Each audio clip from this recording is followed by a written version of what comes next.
रितिका को भी समझ नहीं आ रहा था कि अचानक से ऐसा क्यों हो रहा है कि उनका प्लान काफी अच्छे से काम कर रहा है और वो ये जानने के लिए काफी ज्यादा एक्साइटेड भी होती है।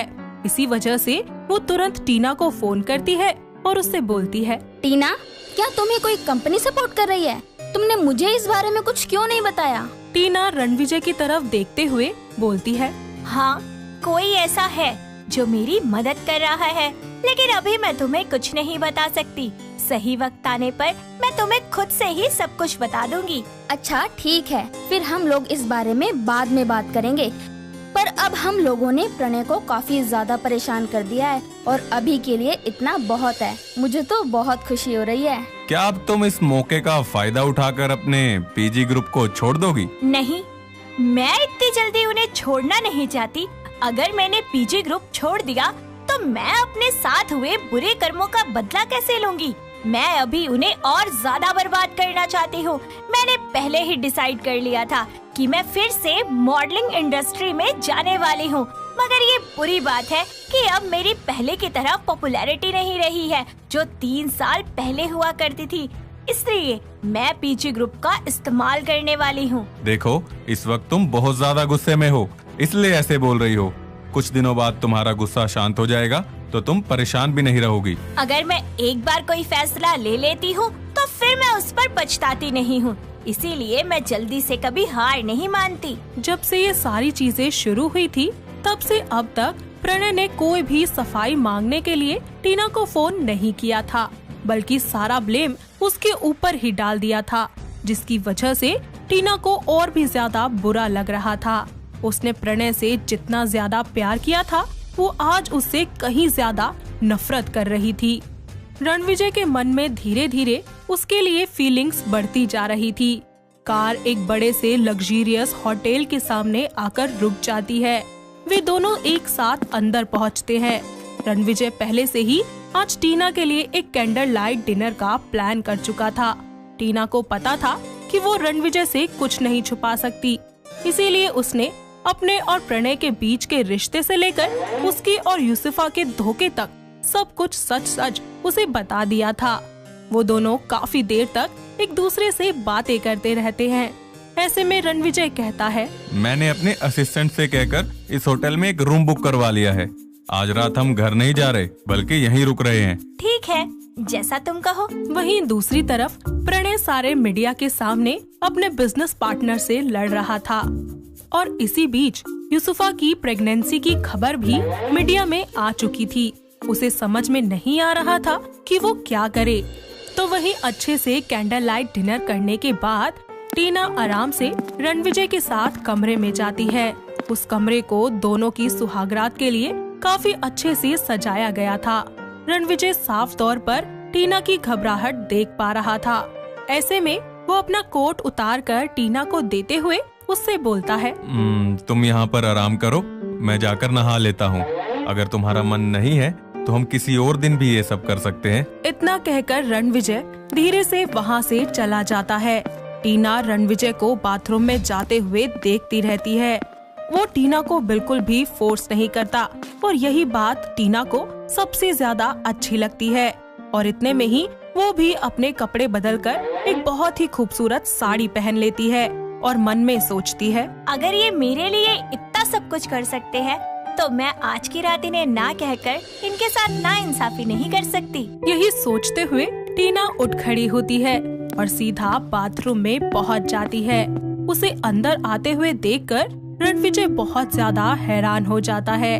टीना उसे कसकर गले लगा लेती है और फिर कहती है, माँ, मैं तैयार हूँ। सच में? क्या तुम्हें ये नहीं लग रहा कि आज मैं बहुत जल्दबाजी कर रहा हूँ? मैं अपना फैसला नहीं बदलने वाली मिस्टर। उसका जवाब सुनने के बाद रणविजय धीरे धीरे उसकी तरफ बढ़ने लगता है। वो धीरे से अपना हाथ उठाता है और उसकी कमर पर रख देता है और दूसरे हाथ से टीना की भीगी साड़ी उतार देता है और उसके बाद उसके होठों को अपने होठों पर रख देता है। टीना का माइंड भी उसके साथ इन्वॉल्व हो गया था। उसने पहले कभी इस तरह की किस कभी नहीं की थी। वो धीरे से अपना कंट्रोल खोती जा रही थी। उसने शावर के नीचे रणविजय के चेहरे को देखा। वो रणविजय को काफी पसंद करने लगी थी। उसके हैंडसम चेहरे को देखकर टीना अपने आप को तो भूल ही गई थी। रणविजय के कान पर एक तिल था जो कि किसी डायमंड की तरह लग रहा था। उसने उसके चेहरे के लुक को नोटिस किया, जिसे देखकर लग रहा था कि जैसे वो टीना को खा ही जाएगा। बेशक वो बहुत जल्दी उसे अपने लिए दीवाना बना सकता था, लेकिन फिर भी रणविजय इतनी जल्दी कुछ नहीं करना चाहता था। उसने टीना की बॉडी पर प्यार से टॉवल लपेटा और अपनी गोद में उठाकर उसे बाहर ले आया, जिसके बाद उसने टीना को उस सुंदर से बेड पर लिटा दिया। वो हर तरह से आज की रात के लिए तैयार था, मगर थोड़ी देर बाद टीना दर्द से बुरी तरह तड़पने लगी। उसकी ये हालत देखकर रणविजय तुरंत बेड से नीचे उतर गया। उसे लगा था कि एंटरटेनमेंट इंडस्ट्री और प्रणय के साथ रिलेशनशिप होने की वजह से टीना को इन सब चीजों की आदत होगी, मगर अब उसकी दर्द भरी आवाज सुनकर वो समझ गया था कि टीना के लिए ये सब कुछ बिल्कुल नया था। ऐसे में रणविजय को पीछे हटता देखकर टीना उससे बोलती है, क्या हुआ रणविजय? अब हम अगली बार ये सब करेंगे। इस सब से रणविजय काफी ज्यादा गिल्टी फील कर रहा था कि उसने टीना को गलत समझा। तभी टीना उससे कहती है, क्या हुआ? मैं तुम्हें अच्छी नहीं लगी? क्या तुम्हें मेरे साथ सेटिस्फेक्शन महसूस नहीं हो रहा? मैं यही सोच रही थी कि तुम्हें कैसा लग रहा होगा। नहीं टीना, ऐसी बात नहीं है। अगर मैं और आगे बढ़ा तो तुम्हें ज्यादा प्रॉब्लम होगी। रणविजय ने अपने आप को कंट्रोल किया और अपने कपड़े पहनकर बेड पर लेट गया। वो नहीं चाहता था कि टीना का फर्स्ट टाइम बुरा हो। तुमने मुझे पहले क्यों नहीं बताया कि तुम्हें इन सब चीजों का एक्सपीरियंस नहीं है? इसमें मैं तुम्हें क्या बताती? मुझे लगा तुम्हें खुद ही पता चल जाएगा। और जो भी हो, क्या हम अब आगे नहीं बढ़ने वाले? ये बात इतनी जरूरी नहीं है। अब तुम मेरी वाइफ हो, और वैसे भी माय डियर, अब तुम मुझसे बच नहीं सकती।